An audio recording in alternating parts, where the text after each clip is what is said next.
5,000 pasahero ang stranded sa mga pantalan dahil pa rin sa pananalasa ng Bagyong Nona sa bansa.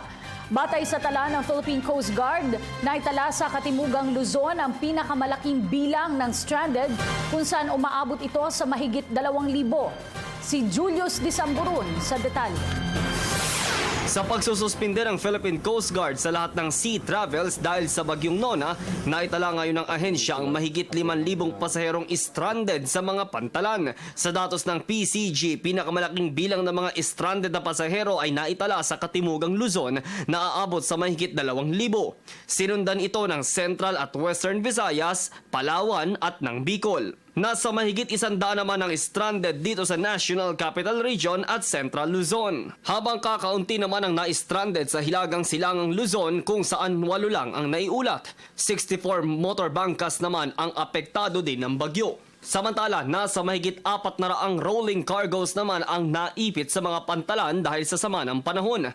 Kaya mahigpit ngayong tinututukan ito ng ilang truck operators. Maraming operations, like for example ATI, they declared suspension of their operation last night.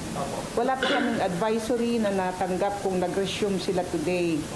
Ang sa North Harbor, nagbigay din sila ng advisory na stop operation of receiving empty. Only releasing loaded containers are given, no? Tututukan ngayon ng pamahalaan ang epekto ng bagyo habang nasa loob pa ito ng Philippine Area of Responsibility.